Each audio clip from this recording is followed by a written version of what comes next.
If anyone had asked me how I felt that evening, walking up the familiar gravel path to my childhood home, I would have lied. Excited, maybe. Or happy for Jessica. The kind of safe answers people expect. The truth? My stomach was in knots, my jaw already sore from the anticipatory clenching. I hated these nights. The lights were on in every room, spilling golden warmth onto the carefully manicured lawn. A valet opened my car door before I had the chance to pull out my keys. Yes, a valet. For a family dinner, because nothing was ever casual in the Whitmore household. Especially not tonight. This was Jessica's engagement party, my little sister, the golden child, the dazzling, perfect, can't do wrong Jessica. I walked in and was immediately hit with the scent of gardenias and truffle oil. Classic mom.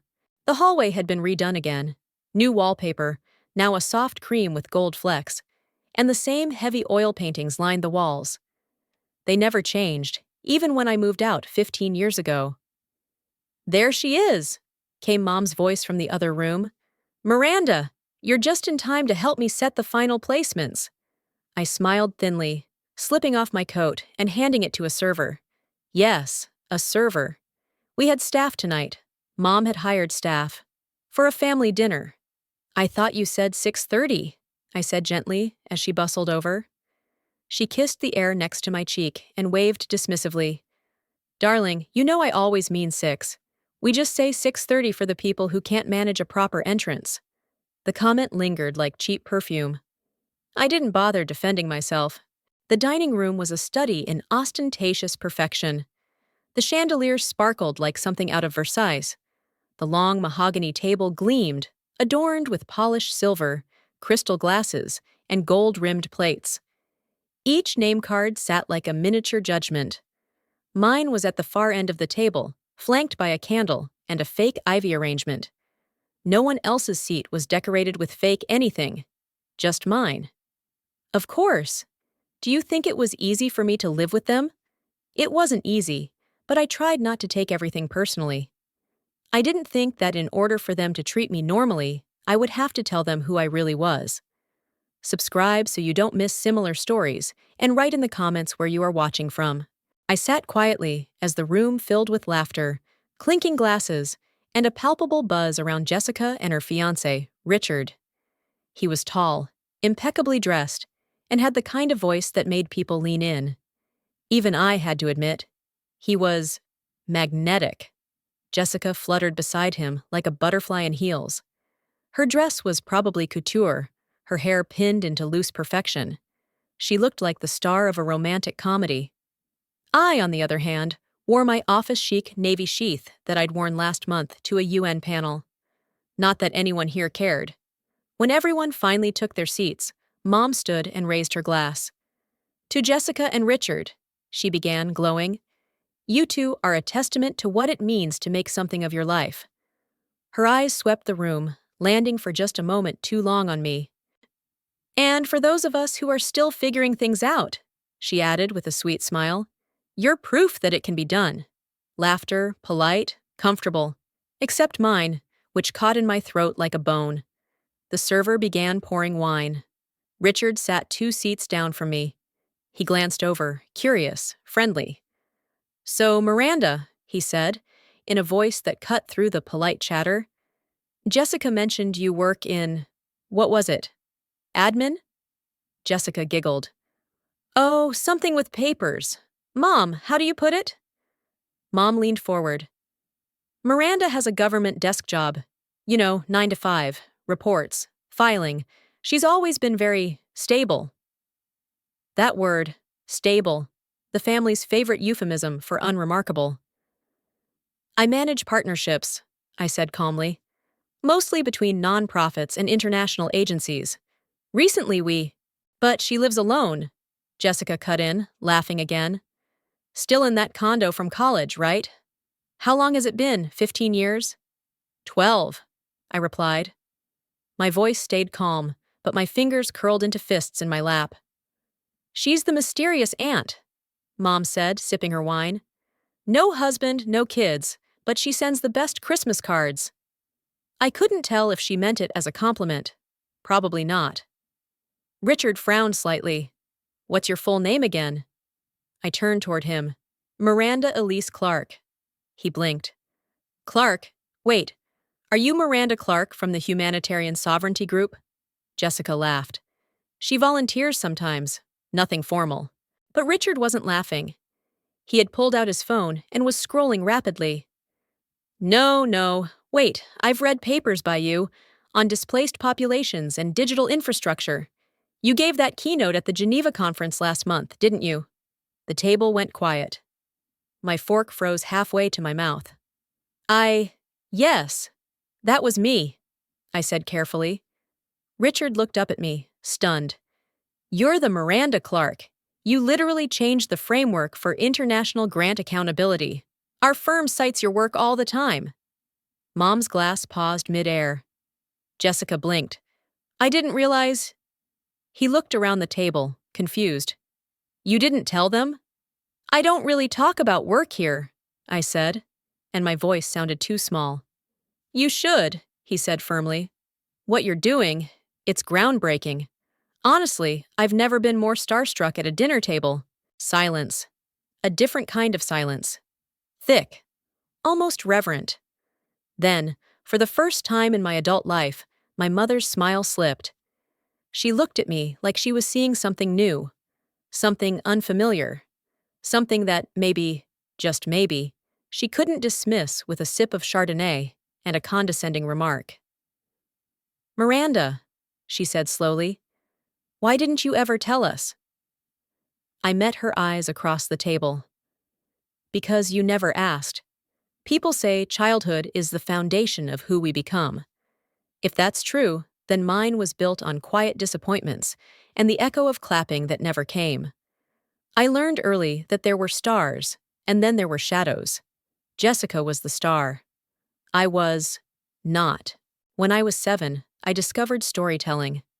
Not just reading, though I read voraciously, always with a flashlight under the covers long after bedtime, but the magic of crafting a world from scratch. I filled notebooks with talking animals, imaginary lands, brave girls with maps tattooed on their arms.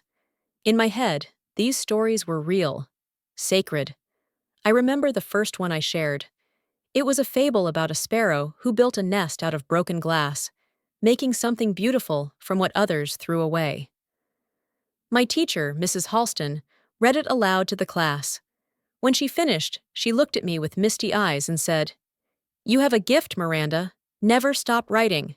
I came home that day, vibrating with pride. I placed the story, neatly stapled, with a cover drawn in colored pencils, right in the middle of the kitchen table. I even left a note. Please read this. I worked really hard. Love, Miranda. The next morning, it was there, in the exact same spot. Unopened. Ignored. Someone had used it as a placemat. A grease stain bled through the second page. Later that week, Jessica came home from ballet class with a gold sticker on her attendance sheet. Mom clapped her hands together and declared it just the cutest thing. She took Jessica out for frozen yogurt. I wasn't invited. The injustice didn't hit like a punch. It was more like erosion, slow, consistent, and permanent. The walls of our house told a clear story. Photos of Jessica at every age adorned them. Jessica in a tutu. Jessica in a soccer jersey. Jessica holding a science fair ribbon, even though I remembered helping her with the hypothesis. My face appeared in the background sometimes, blurry and off to the side. I once asked Mom if she'd hang a photo from the poetry contest I'd won in 4th grade. She told me it wasn't about visuals. It was about achievements that everyone could appreciate. Apparently, words didn't count. I kept writing anyway. At 9, I wrote a poem about a girl who lost her voice and had to learn to sing with her hands. It won 2nd place in the state fair. They published it in a small anthology with a real ISBN number. I placed the book on the living room coffee table, open to my page. It was gone by morning. I found it a week later in the downstairs bathroom, water-warped, under a stack of home improvement magazines. "Did you read my poem?" I asked cautiously at dinner one night. Jessica barely looked up from her plate. Oh, yeah, she said with a shrug. It was about a mute girl, right? She wasn't mute, I said quietly. She lost her voice from trauma. Oh, Jessica said. Same thing. Mom didn't say anything. Dad was too busy talking about Jessica's upcoming piano recital. I stopped asking after that. By the time I was 12, I had written my first novella, a 78-page story about a girl with a clock for a heart, who could control time but not her own destiny. I printed it on the family printer in secret, page by page, waiting for everyone to go to bed so they wouldn't complain about the noise. I punched holes in the side and tied it with ribbon. I didn't tell anyone it was finished. I just placed it quietly on the kitchen table again, hopeful. It sat there for 4 days before disappearing. I later found it in the recycling bin, under a pizza box. That was the moment something changed in me. Not broke, just hardened. Jessica's world was full of applause. Mine was filled with silence. She had dinner parties thrown in her honor. I had to ask if I could be excused before dessert.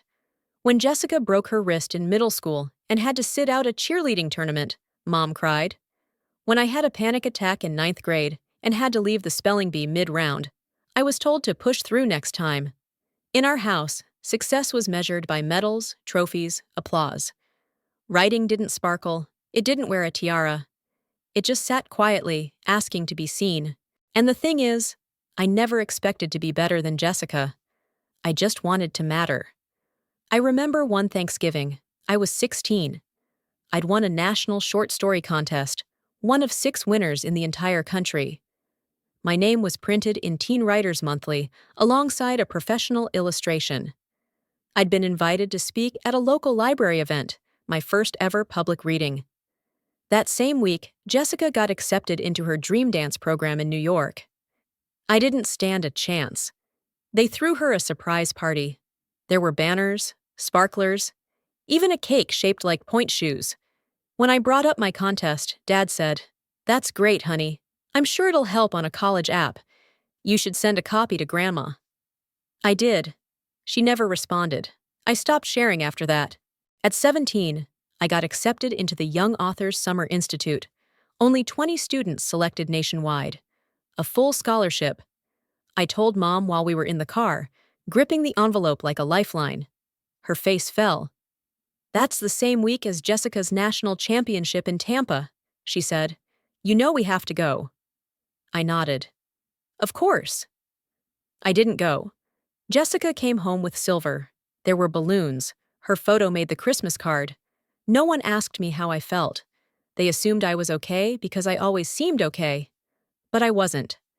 I learned how to make myself small, how to package my pain into pretty words and bury them deep.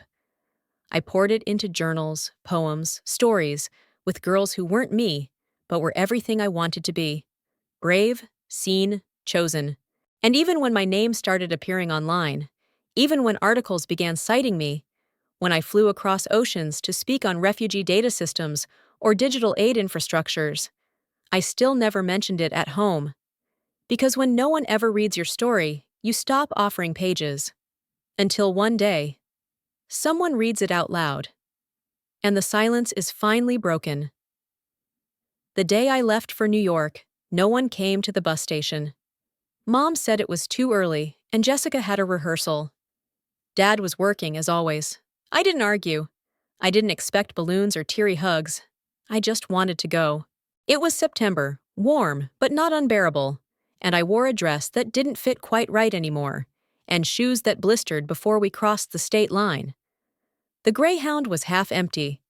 I sat by the window and watched the world turn from suburban lawns to rusted industrial parks to the dizzying skyline of the city that never once called me by name, but still felt like it had been waiting for me. When the Manhattan skyline finally rose in the distance, I pressed my forehead to the glass. My throat caught. It wasn't joy, it wasn't fear. It was something in between, a quiet, aching hope. No one knew who I was here. No one cared about Jessica's dance recitals or Mom's perfect centerpieces. No one would ask what I was doing with my life in that slow, concerned way that meant they were already disappointed. I wasn't the backup singer to someone else's spotlight. I was just Miranda. That was both terrifying and electrifying. My dorm was a crumbling old building on the east side, wedged between a dry cleaner and a Thai place that smelled like heaven at 2 a.m. The walls were so thin, I could hear my neighbor cry every night and sneeze every morning. My room was the size of a walk-in closet, with a bed that creaked like it was ashamed of itself. But it was mine. That first night, I lay awake on a mattress that felt like a sponge with regrets, staring at the water-stained ceiling, and whispered aloud, "This is where it starts." College was strange. Not because of the classes, I loved those. Writing workshops, comparative literature, modern poetics, I inhaled them. But the people? They felt like another language. Most of them had grown up knowing someone in publishing, or had parents who donated to the arts, or spent summers finding themselves in Florence. I didn't even own a suitcase until last month. To afford groceries, I got a job at a coffee shop called Daily Grind. It was the kind of place with overpriced matcha and regulars who thought baristas were part of the furniture. I worked the 6 a.m. shift, meaning I had to leave the dorm by 5:15, sometimes earlier when the subways decided to sabotage my life. I poured lattes and cleaned syrup pumps and learned how to fake a smile while someone yelled at me for forgetting their almond milk. I started carrying Advil in my apron pocket for the headaches and mints to kill the sour taste of bitterness I sometimes couldn't swallow down. One time, I saw a professor from my writing seminar walk in, order a cappuccino, and not recognize me. I didn't say anything. I just handed him the cup with a smile and wondered if he would still praise my metaphors if he saw my hands covered in coffee grounds and burns. My paychecks were pitiful. I lived on pasta and store-brand peanut butter and saved any extra cash for one thing: printing costs. I couldn't afford my own printer, so I lived at the 24-hour copy center 3 blocks from campus. I'd walk in with my flash drive and a small prayer, hoping their ancient machines wouldn't eat my work alive. I submitted stories to every literary journal I could find, from the prestigious to the practically unknown. Most of them rejected me. Some didn't even bother. I tracked each response in a spreadsheet I named persistence.xlx. I color-coded rejections in gray. Encouraging ones got pale blue. There were only 2 blues that first year. But I kept writing. I wrote in the back of my notebooks during lectures. I scribbled lines on the backs of receipts at the register. I stayed up until 3 a.m., writing dialogue, while my roommate scrolled through dating apps and muttered about philosophy majors. Sometimes I'd wander the city just to breathe. On Sundays, I walked until my legs ached, through Central Park, through Soho, down to the river. I memorized streets not by names, but by feelings. That corner where a jazz trio played outside the market. That bodega with the kind old man who once gave me a free banana when I looked like I might cry. New York didn't care about me, but it didn't belittle me either. That was something. Home still loomed in quiet ways. I'd get texts from Mom once every 2 weeks. "How's school?" "Jessica just got a lead role. So proud." "No pressure, but your cousin is getting her master's already. Maybe you should think about grad school." I'd respond with safe answers. "Busy but good." "That's great for Jessica." Still figuring things out? Once, I mailed home a copy of the first online magazine that published my story. I wrote a note inside the cover. Page 4. "This one's mine." No one ever mentioned it. And still, I felt free. It was a strange kind of freedom, rough around the edges, expensive, and often lonely. I cried in public more than once. I sat alone at readings and open mics. I watched other students hug their parents after shows, while I stood in the back, clapping only for myself. But I was writing. I was building something. Piece by piece, rejection by rejection. One night, after a shift that left my hands aching and my tips embarrassingly low, I got an email on my cracked phone screen. "Dear Miranda, we loved your story, The Girl and the Clock.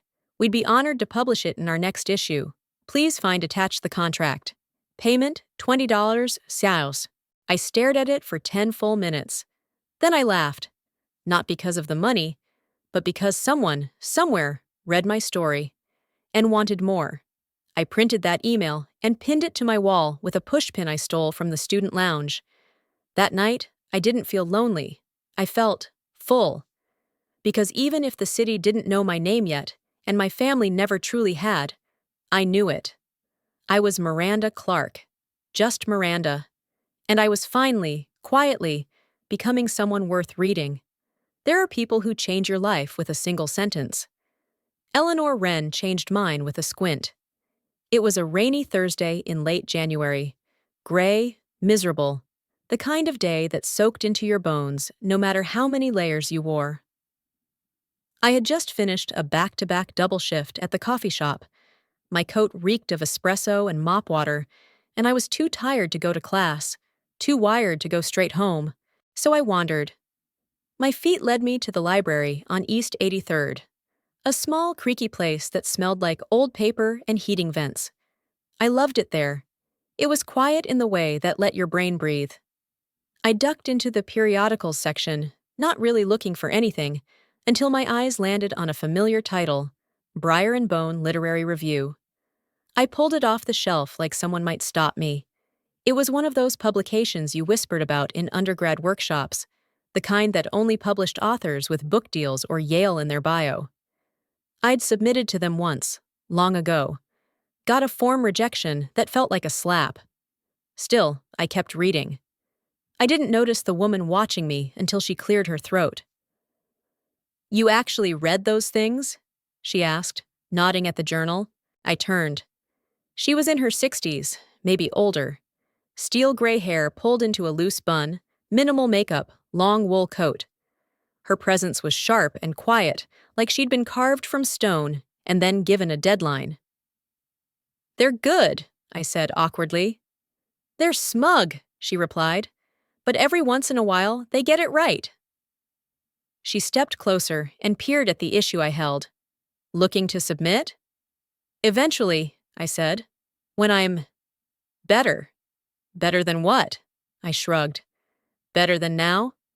She stared at me like she could see right through the posture of humility I had perfected since childhood. "You a writer or not?" I hesitated. "Trying to be." Her eyes narrowed. Then she reached into the satchel slung over her shoulder and pulled out a business card. "Then stop trying. Start doing." I glanced at the card. Eleanor Wren, Senior Editor, August Quarterly. I nearly dropped it. August Quarterly was the kind of journal that could launch careers. Getting published there was like finding a unicorn and convincing it to write your cover letter. "Show me something," she said. "I don't have anything." "You're a writer. You have something. Come on." I fumbled through my bag and handed her a wrinkled copy of a story I'd been revising called Watermarks. It was about a girl who learned to swim by diving into grief. I didn't think it was ready. I never thought anything was ready. She skimmed the first page, then the second, then handed it back with a nod. "You're raw, clumsy, but your rhythm's natural and your voice is honest. I don't say that often. Send it to me, tonight. Subject line, from the library. I'll know it's you." She turned and walked away before I could thank her. I barely made it home before rewriting half the story. I deleted sentences I used to love. I rewrote the ending 3 times. I changed the title to Treading Shallow. At 3:42 a.m., I sent it. I didn't attach a cover letter. I didn't explain myself. Just the story and a subject line. From the library. I didn't expect a response, certainly not one by 8:06 a.m. Keep your metaphors tighter. You don't need 6 words to say what 2 can do, but the bones are strong. Try again. I read it 3 times, then opened a new document. That became our ritual, I wrote. She cut, I rewrote, she gutted. Sometimes her edits came back so brutal, I'd have to walk around the block just to breathe again. But I never once doubted she saw something in me. Not because she was kind, but because she was honest. The way no one had ever been before. "You overwrite when you're scared," she told me once. "Stop hiding behind pretty sentences. Bleed, clean, don't flinch." For weeks, I submitted revision after revision of Treading Shallow. Every time I thought I'd nailed it, she found the crack I didn't see. One night, she sent me a note that simply read, "You're circling it. Get to the middle already." I stayed up until dawn. When I sent the final draft, I didn't hear from her for 2 days. The silence was unbearable. I imagined the worst. Maybe she'd realized I wasn't worth the effort, or maybe the story had lost whatever spark she once saw. Then, on the third day, an email arrived. "We're taking it for the spring issue. Congratulations!" And yes, I read it twice. My breath caught in my chest. My hands trembled. I reread the email over and over. Attached was a contract and a note about a $200 honorarium. I forwarded the email to no one. Instead, I printed it and taped it above my desk, next to a photo of that tiny library where she found me. The publication date was April 14th. I bought 2 copies at McNally Jackson and held one in each hand like they might disappear if I blinked. My name was right there in the table of contents. Treading Shallow by Miranda Clark, PG-26. I read my story in print. My words, typeset and real. I cried, quietly, in the poetry aisle.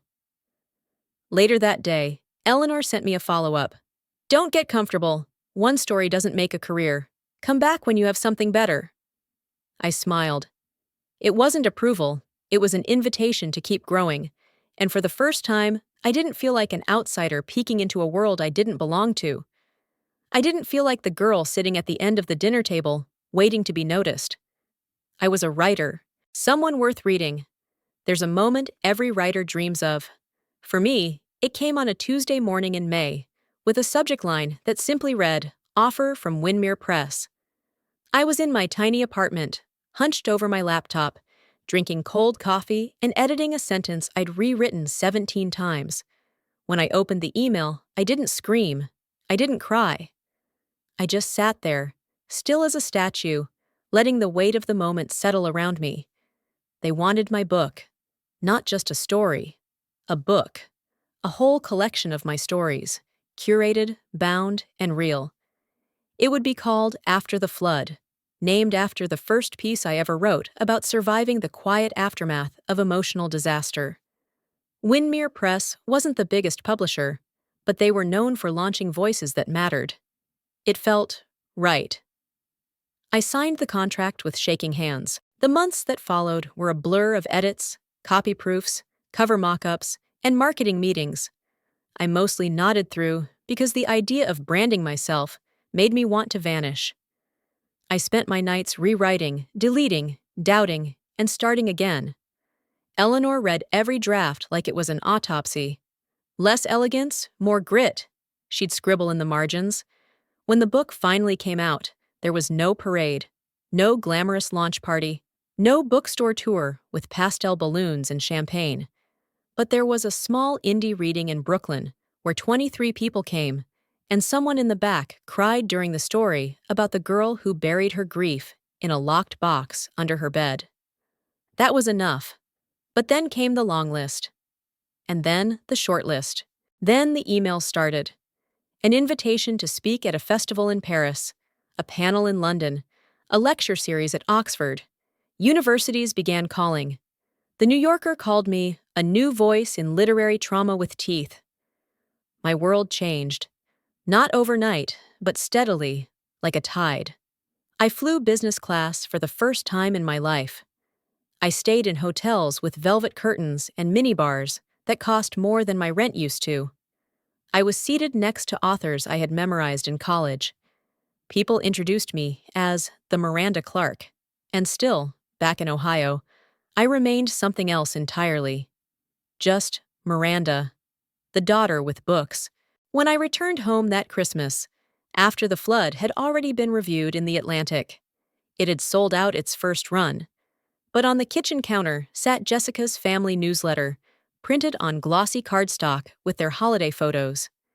She had made matching pajamas for the kids. Her dog wore a scarf. My mother beamed, handing it to me like a report card. "Isn't this sweet? Jess did such a great job." I nodded, tucking it into my bag. I didn't mention the award I'd won the week before. The cash prize. The photo of me holding the plaque that had been shared over 100,000 times on Twitter. They didn't ask, and I didn't tell. I never did. At first, it was self-protection. Then it became a habit.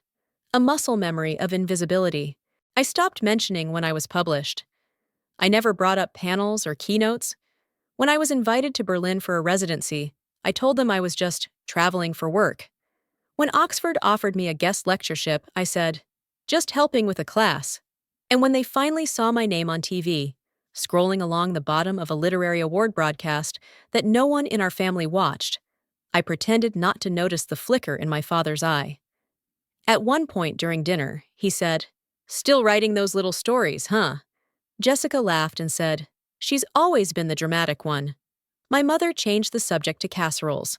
They didn't mean to be cruel. I genuinely believe that. They just didn't know how to be proud of something they didn't understand. Jessica's world made sense to them.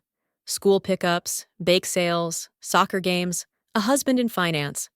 Her achievements were tangible, photographed, brag-worthy. Mine were intangible. My success was quiet, messy, written in metaphors, and spoken in cities they'd never visit.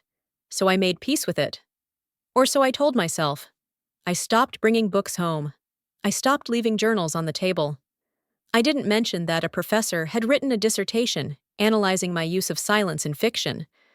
I didn't explain what an NEA fellowship was. I let them believe I was doing some freelance thing. They never asked to read after the flood. I never offered. Eleanor once asked me why I didn't invite my family to the book launch. I looked her in the eye and said, because if they came, it would stop being mine. She didn't push further. She just nodded once, and that was enough.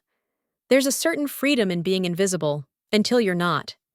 And even then, it's terrifying to imagine what might happen if the wrong people finally see you. So I built a wall between Miranda the writer and Miranda the daughter, and I lived between them, letting one shine, letting the other stay hidden.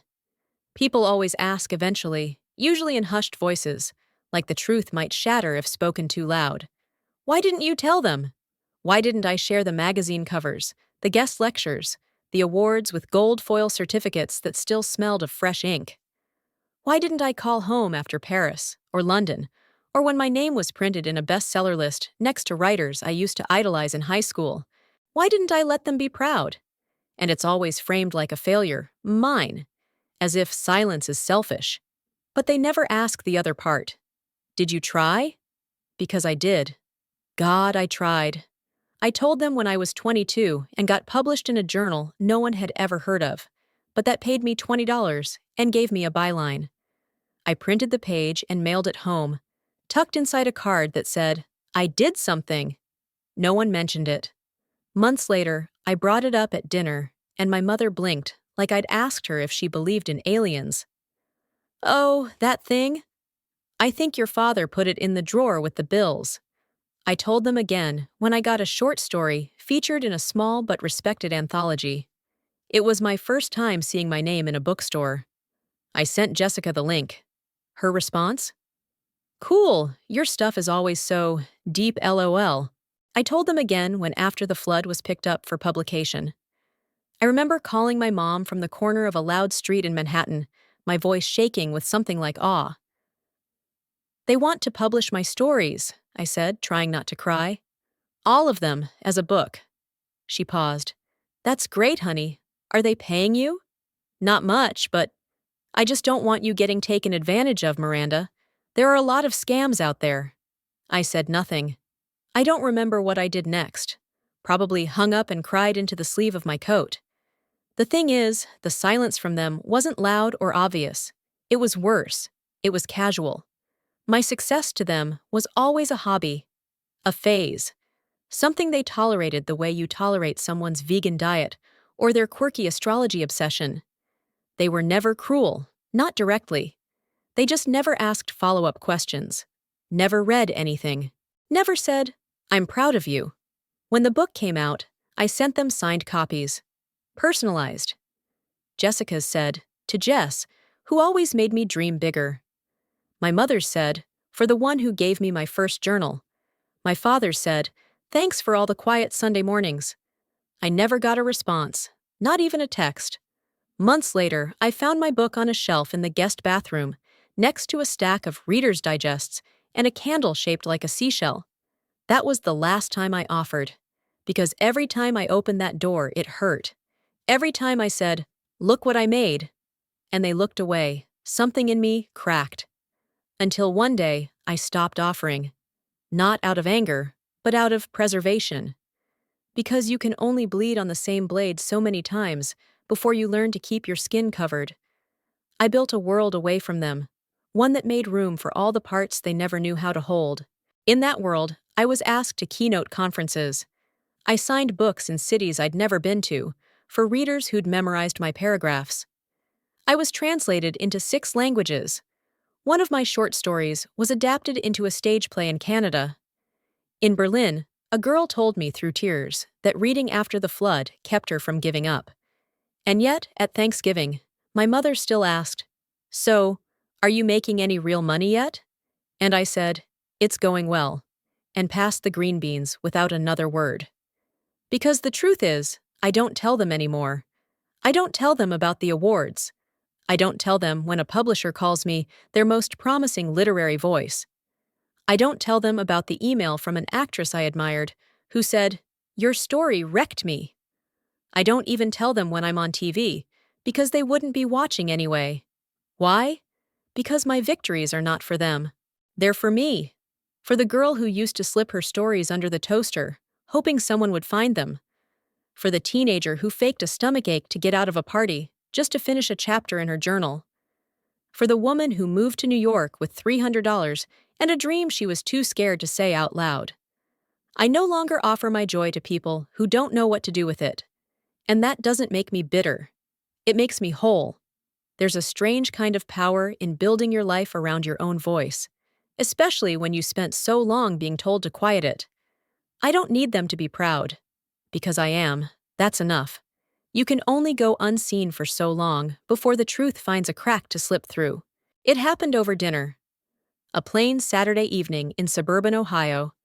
The kind of night filled with too much gravy and not enough questions. We were seated at the long oak table in Jessica's new house, a 4-bedroom monument to Pinterest and high-interest loans. My mother had insisted on a family night. She said it like it was a sacred ritual, though we hadn't had one in years. Everything was familiar. Jessica and Mom fussing in the kitchen. Dad at the head of the table, eyes half-glazed.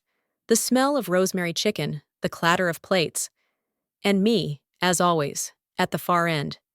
The extra chair, the spare presence. I should have known the silence wouldn't last.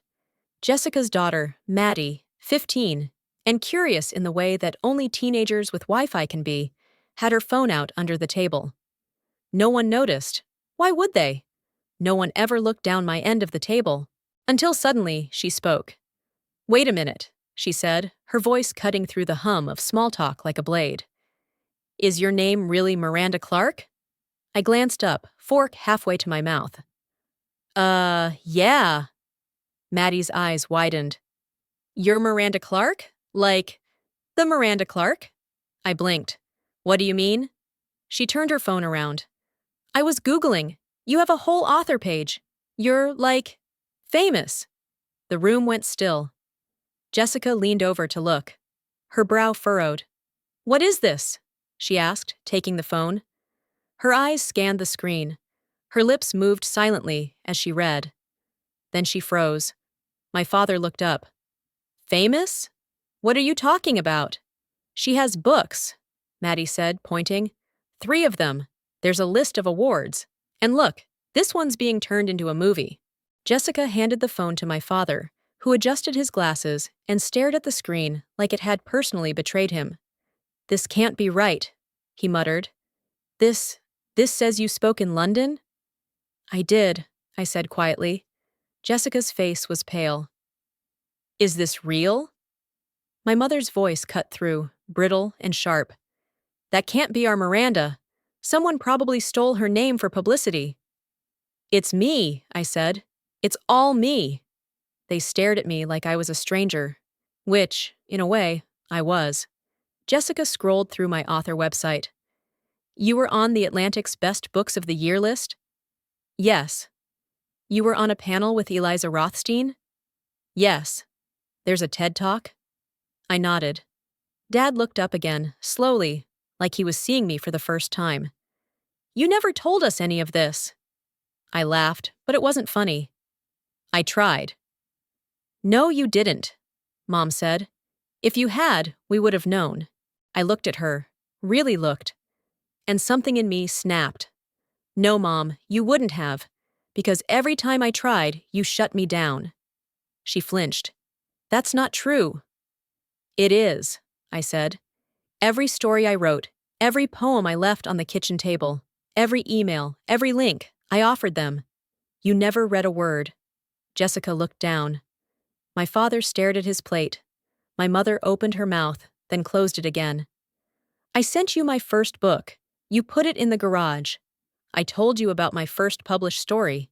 You said I should be careful about online scams. I mentioned a magazine, and you asked if I was still looking for real work. Every time I reached out, you made it smaller. The room was silent. I stood. I've published 3 books. I've been translated into 15 languages. I've spoken at Oxford, Paris, Berlin. One of my stories is being adapted into a film with an Academy Award-winning director. And until tonight, none of you knew. Jessica's eyes filled with tears. I didn't think. I know, I said. You never thought of me at all. My mother stood now too. You don't understand what it's like to worry about you, to wonder why you were always so distant. I was distant because it was the only way to stay intact, I said, voice rising. You celebrated everything Jessica ever did, like she was the second coming. Every soccer trophy, every dance recital. But when I succeeded, you looked past me. Dad cleared his throat. You could have said something. I did, I said. You just never listened. Maddie was staring at me, eyes wide. You're really that Miranda Clark? I softened. Yeah, I guess I am. She smiled like she discovered treasure. The table was still frozen in shock, but I was done waiting for applause. I'm not invisible anymore, I said, and I'm not shrinking for you. Not ever again. Then I turned, walked out the front door, and didn't look back. Outside, the air was cold but bracing. The stars above Ohio looked the same as they always had. Distant, brilliant, out of reach. But I wasn't reaching anymore. I was rising. I never thought I'd say it. Not out loud. Not in that house. But I did. It wasn't rehearsed. I hadn't planned some big monologue or imagined a moment where the entire family would look at me in stunned silence, like a character in a made-for-TV movie. But that's exactly what happened. After Maddie Googled me at the dinner table, and the truth spilled out. My books, the awards, the film adaptations. It was like the floor dropped from under all of them. I saw the confusion, the disbelief, the dawning guilt. And for once, I didn't retreat. I stood there, looking at the same walls that had seen every version of me. The girl who taped her poems to the fridge, the teenager who mailed her first manuscript to herself, the woman who learned how to shrink at family dinners just to keep the peace. But this time, I didn't shrink. I spoke. You want to know why I never told you? I asked, my voice shaking but sharp. Why I never mentioned the interviews or the book tours or the awards. It's because every time I did try to tell you something, you acted like it was a phase, a distraction. Something to be tolerated until I found something real. Jessica's lips parted slightly, like she wanted to argue, but didn't know how. I looked at her. Do you remember when I published my first story in that online journal? I sent it to the family group chat. You replied with neat and a meme of a cat. Jessica winced. And you, I turned to my father, when I called you after I signed my first book deal, you said, and I quote, well, just don't quit your day job. He looked like I'd slapped him. My mother crossed her arms, her tone already defensive. That's not fair. We always supported your writing. No, I said, my voice firmer now. You supported the idea of me writing, like it was a hobby, like knitting or scrapbooking. You never took it seriously, never once sat down and said, Miranda, Let me read something. I want to understand what you do. Not once. I read part of your first book, she said, her mouth tight. But it was heavy. Yes, I replied. It was heavy. Because my life was. Because I wrote about pain and silence and being invisible, things you never wanted to talk about. I turned toward the bookshelf in the corner, still stuffed with Jessica's dance trophies and Mark's high school football photos, all lovingly dusted. My books are in the garage, I said, next to the old holiday decorations and broken lamp bases. You put my entire life's work next to a box of extension cords. That hit harder than I expected. Mark, who had been quiet the whole time, finally spoke. Mir, I didn't know. I know you didn't, I said, because you never looked. He blinked. You're right. I was always caught up in my own shit. I figured. You were off doing your artsy thing and didn't want the rest of us involved.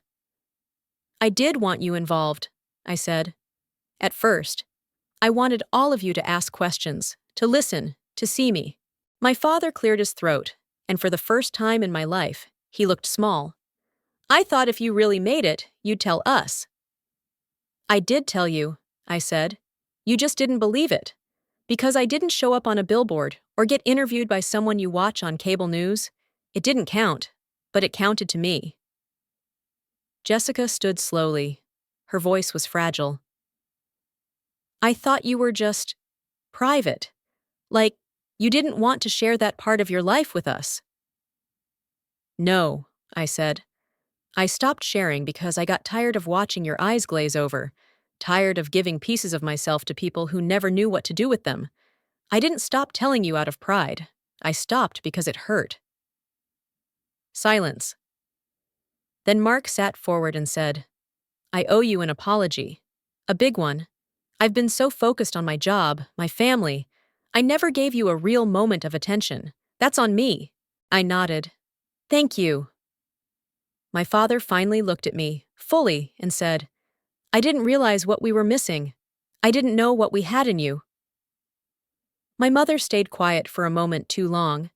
Then she muttered, Well, maybe if you'd invited us to some of these things, we could have been part of it. I turned to her. I did, multiple times. I sent you links. I sent you tickets. I invited you to a reading in Chicago. You said it was too far. I offered to mail you signed copies. You told me not to waste the postage. You say you wanted to be part of it, but only if it required no effort from you. She stiffened. You're twisting things. No, I said gently. I'm remembering them. She turned away, arms crossed, lips thin. I sighed. I'm not saying all this for revenge. I'm not here to humiliate anyone. I just needed you to see me for once, to acknowledge what I've built, what I survived, and that you weren't part of it, not because I pushed you out, but because you were never reaching in. Another silence. This one heavier, more honest. Jessica walked over to me slowly and placed a hand on my shoulder. I'm sorry, she said, eyes glassy. Truly. I don't think I've ever really known you, but I want to. I didn't answer. I just gave her a small nod. Mark added, If there's a next book, or a reading, or hell, even just a blog post, I want in. I looked at him, then at Dad, then finally at Mom. She was looking at the floor. I didn't wait for her apology. I didn't need it anymore, because I had said what needed to be said, and for once, they were listening. Forgiveness isn't a moment. It's not a hug, or an apology, or some perfect cinematic confession where the violins swell and everyone cries into each other's shoulders. Real forgiveness, if it comes at all, is quieter, slower, built from a series of small, almost invisible acts. And the first of those acts, for me, happened the next morning. I woke before anyone else, my body still on city time. The house was silent, steeped in the faint hum of early morning, furnace kicking in, tree branches tapping the window glass, someone upstairs shifting in bed. I wandered down to the kitchen, more out of habit than hunger. I stopped at the doorway. My father was sitting at the table. He was holding my book, not just holding it, reading it, really reading, elbows on the table, head bowed, one hand slowly turning the page of After the Flood. He was in the middle of Hold Your Breath, a story about a girl who learns to hold her pain the way other people hold their breath underwater, long, silent, necessary. He didn't see me right away. And in that moment, I saw something I had never, ever witnessed from him before when it came to my work.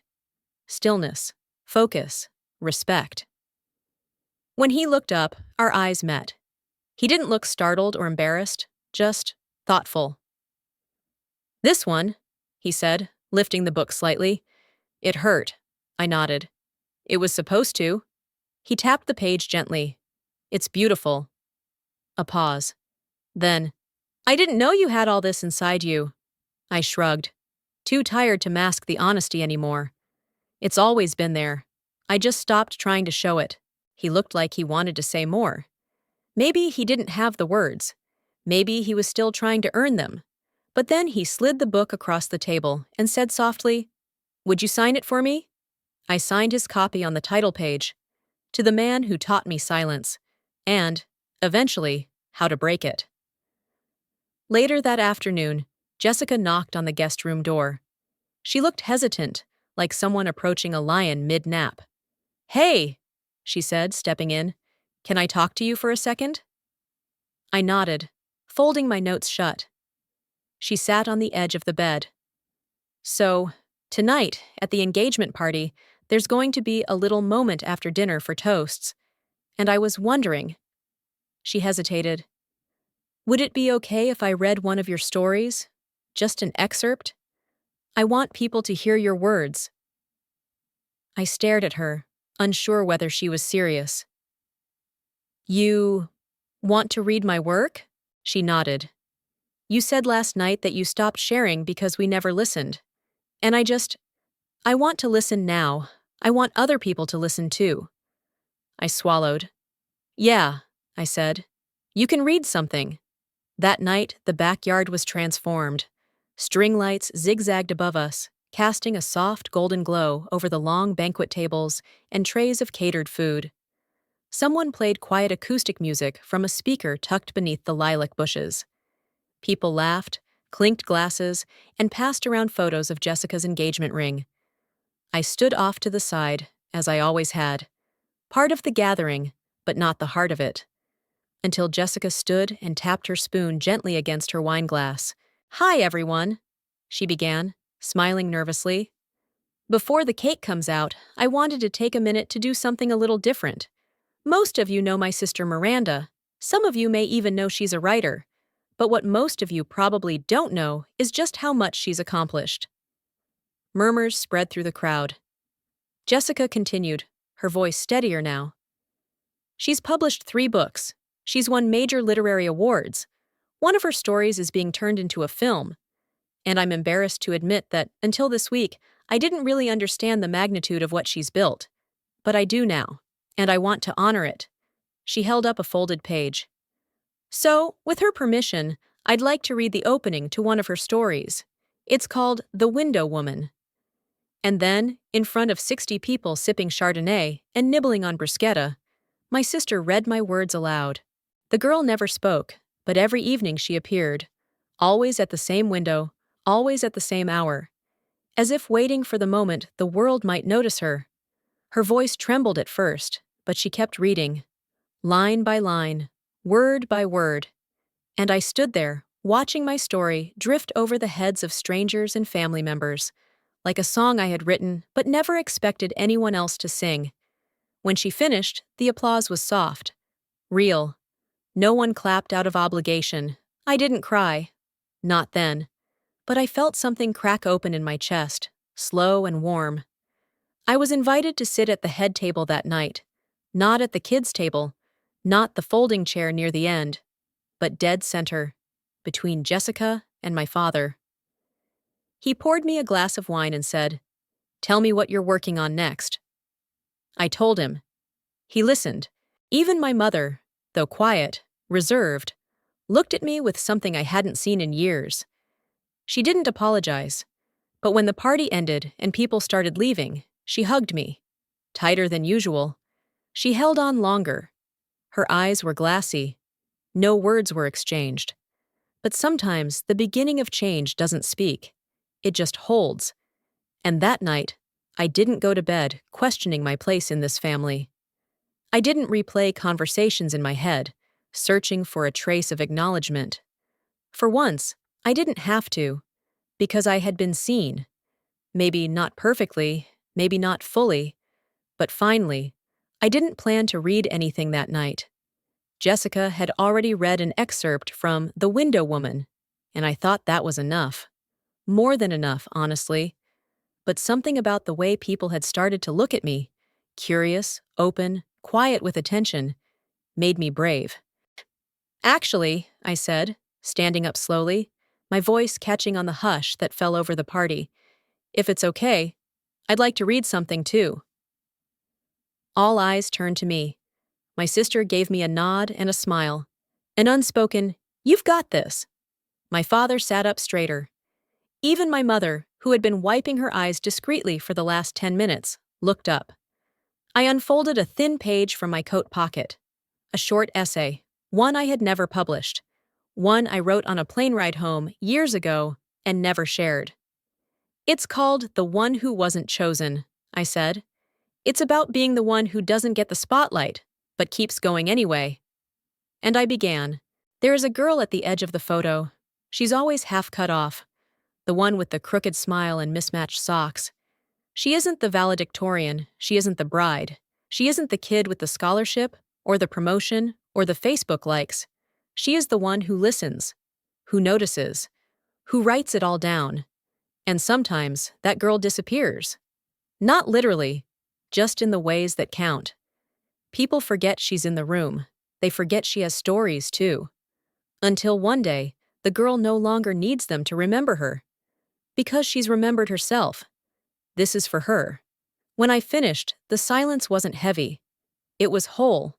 My mother was crying, openly now.